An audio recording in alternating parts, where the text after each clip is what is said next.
મિર્ચી morning.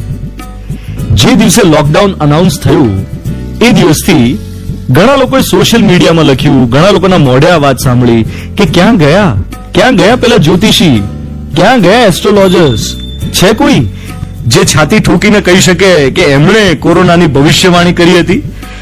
દર વર્ષે છાપામાં આખા વર્ષનું રાશિફળ આવે છે. દરેક રાશિ પ્રમાણે આખું વર્ષ કેવું જશે એનું ફળ કથન હોય. દિવાળીમાં છાપા જ્યારે ના આવે ને, રજા હોય, ત્યારે આ બધું વાંચવાની બહુ મજા આવે. અને એમાંના કોઈ છે જેને આગાહી કરી હોય કે 2020નું વર્ષ તમામ રાશિઓ માટે કોરોના નામની પનોતીનો ભોગ બનશે? સાહેબ, એપ્રિલ મે માં જેમણે લગ્ન નક્કી કર્યા હતા એમનું શું? સારું મુહૂર્ત જોડાવીને નક્કી કરેલું ને. જેમના હાથે પીઠી ચોળવાની હતી એ બિચારા રોજ સાબુ ચોળે છે. જેમને મહેંદી લગાવવાની હતી હાથમાં એ બિચારા સેનિટાઈઝર લગાવે છે. જેમને દીકરાના લગ્નમાં નાચવાનો માલવાનો ઉત્સાહ હતો એ ફ્લેટના ધાબે 5 જણ ભેગા થઈને ગ્રુપ ડાન્સ નથી કરી શકતા. જેમણે એપ્રિલમાં લગ્ન કરીને મેમાં યુરોપની ટ્રીપનો હનીમૂન પ્લાન બનાવ્યો હતો એમણે ઘરે બેઠા વિડીયો કોલિંગથી ચલાવી દેવું પડે છે. કોઈ નવું ઘર લેવાનું વિચારતું હતું, કોઈ નવી ઓફિસનું મુહૂર્ત કરવાના હતા, કોઈએ બિઝનેસનો એક્સપેન્શન પ્લાન બનાવેલો, કોઈ સ્ટાર્ટઅપમાં મહેનત કરતું હતું. એ બધાને એમ થાય છે કે શું યાર, આખો પ્લાન બગડી ગયો.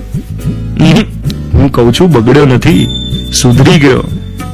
નિયતિ, ડેસ્ટિની, દરેક વસ્તુમાં, દરેક ઘટનામાં કંઈક તો સારું છુપાયેલું જ હોય છે, બસ આપણે એને જોઈ નથી શકતા. There is always a divine plan. ઉર્દુમાં બહુ જ સરસ શબ્દ છે એના માટે, મસલીહત. કેવું છે કે કોઈ પણ ઘટનામાં આપણને કારણ ના જડે ને એટલે આપણે અકળાઈ જઈએ, ગુસ્સે થઈ જઈએ.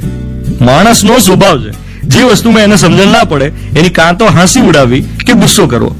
પણ જો દરેક વસ્તુમાં સારું શોધવાની ટેવ હોય તો વાંધો ના આવે. આમ જતું કરવાની, મન મોટું રાખવાની, ઉપરવાળા પર, કુદરત પર છોડવાની ટેવ હોય એને બહુ ફ્રસ્ટ્રેશન કે ગુસ્સો ન આવે. એટલે જે પ્રારબ્ધવાદી હોય ને થોડા સુખી હોય. મારા નાની હંમેશા એમ કહેતા, એક વાક્ય બોલતા કે હશે ચાલ્યા કરે. મારા નાના રોજ ગાતા કે ન જાણ્યું જાનકી નાથે સવારે શું થવાનું છે. મહાભારતમાં પેલી વાર્તા આવતી કે એક દિવસ એક યાચક યુધિષ્ઠિર પાસે કંઈક માંગવા આવ્યો ને યુધિષ્ઠિરે કહ્યું કે કાલે આવજે ભાઈ. તો ભીમ નગારા વગાડવા લાગ્યો, દુંદુભી વગાડી. યુધિષ્ઠિરે પૂછ્યું કે આ કેમ આટલો અવાજ? તો ભીમ કે ઉત્સવ મનાવું છું, કારણ કે મારા ભાઈ ત્રિકાળ જ્ઞાની થઈ ગયા છે, એમને ખબર છે કે કાલે શું થવાનું છે. ત્યારે યુધિષ્ઠિરને ભાન થયું કે કાલ કોણે દીઠી. આપણે ત્યાં ડિવાઇન ડિઝાઇનનો એક કોન્સેપ્ટ છે. એક અદૃશ્ય હાથ આ બધું કરે છે, જે આ અકળ સૃષ્ટિ ચલાવે છે. એની ઉપર ભરોસો, એની ઉપર આસ્થા, એને કારણે માનવજાત એ તકલીફોમાંથી, વિડંબનામાંથી બહાર આવી શકે છે. તમે જો ભૂકંપ આવ્યો, કંઈ કેટલાય રોગચાળા ફાટ્યા, એ બધું ભૂલીને આપણે જિંદગીને આગળ વધારી શક્યા ને. બસ એવો જ વિશ્વાસ રાખીએ કે આ સંકટમાંથી પણ આપણે બહાર આવી જ જઈશું. આપણી તો દરેક વાર્તાનો અંત જ એ હોય છે, ખાધું પીધું ને રાજ કર્યું તો મોજ કરીશું.